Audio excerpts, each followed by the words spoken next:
2 of our fretboard video, we're going to add some fret markers, some side markers, install the frets, and attach the fretboard to the neck.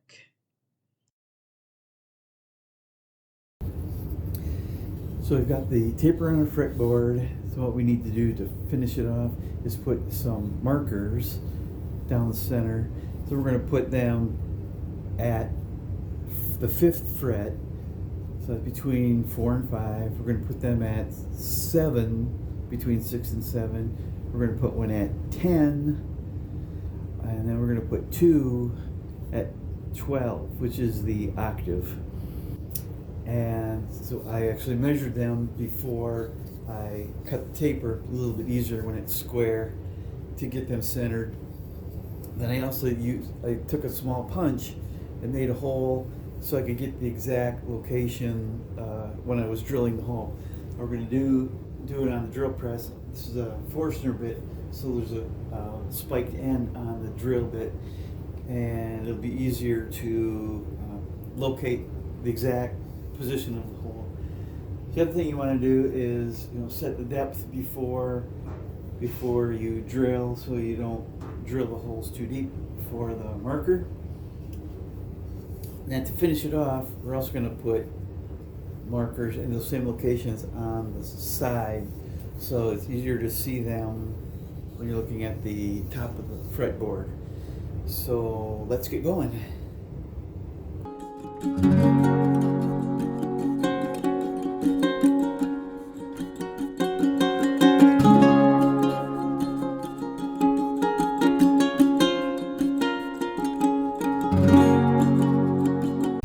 So the next thing that we want to do, I'm actually going to use super glue to glue the markers in.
And I'm just going to take a little bit of 220 sandpaper just to make sure everything's even across the top here.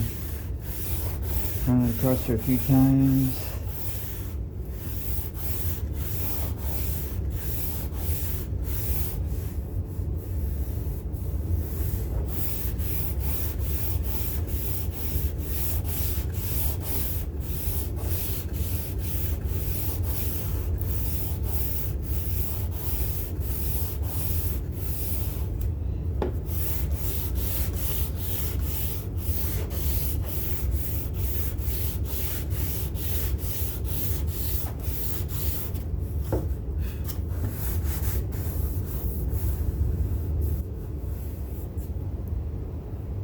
Okay, we'll do the side markers.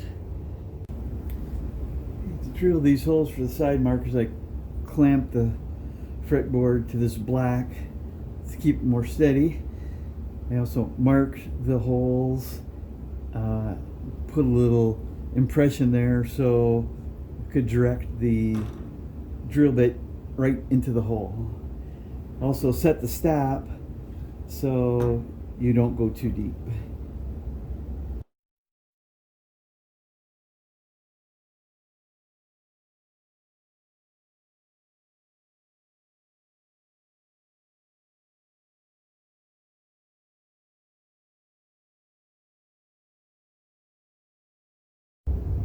After drilling the holes for the side markers, take a small piece of the 8-inch dowel, dip it in some of the glue, and then tap it into the holes, and then saw it off level with the side of the fretboard.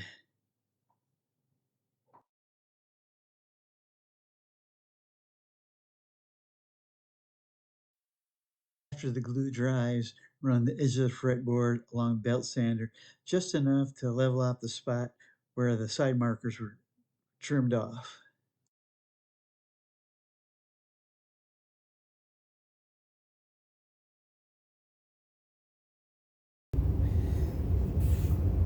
Okay, we're ready to insert the frets.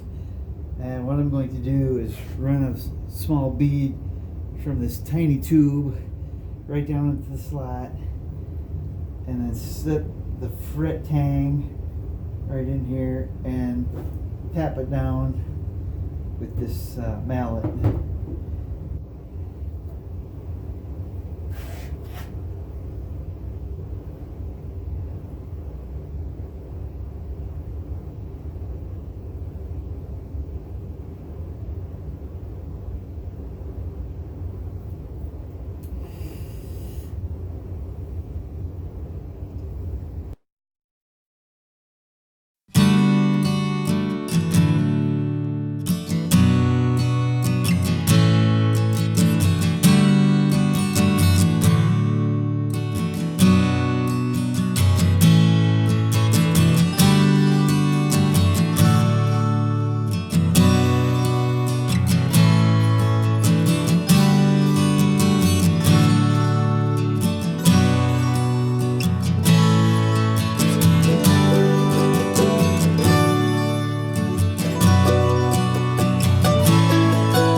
So we have our frets on the fretboard, and I did file them even on the side here.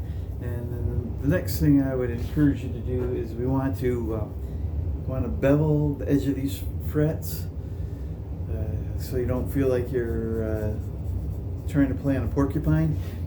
And the simple tool that you can use to do that, it's actually fairly simple to make if you don't have one.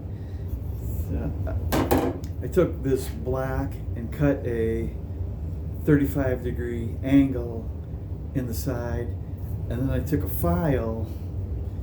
piece of a file, and took some screws so you could hold it in there, and just by tightening that, you have a file you can use to bevel the edge of the frets just a little bit, so like I say, you're rounding more, making it easier to play.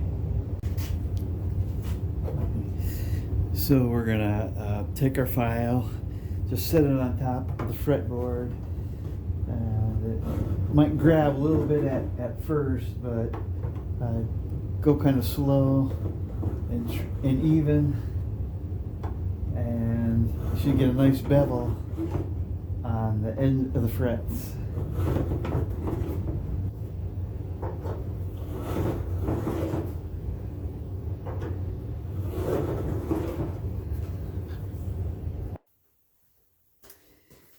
We've got the fretboard ready, getting ready to glue it onto the neck. I put a mark here where the nut is going to be, and I'll line that up, the top of the fretboard up with that line. And when I get done, I'll have just a little bit of cleaning up to do on the edges here. There's just a hair, the neck is a hair bigger than the fretboard, so I'll do a little sanding and then we'll be ready to put it onto the body.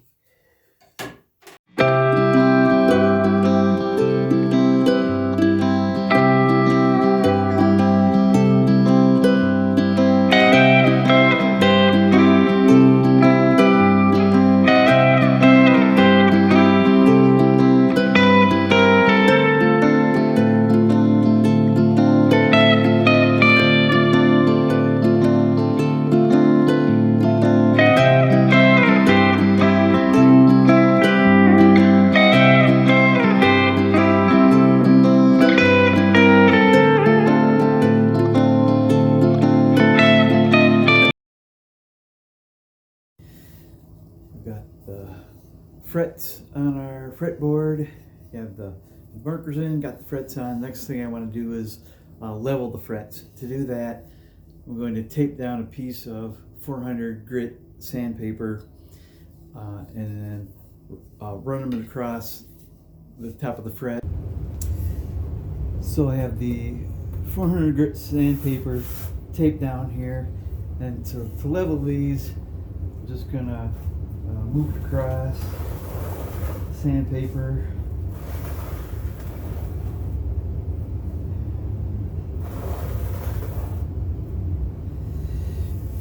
And then you can check these occasionally. They're pretty good. So you just keep doing that until you get them leveled. And I actually have a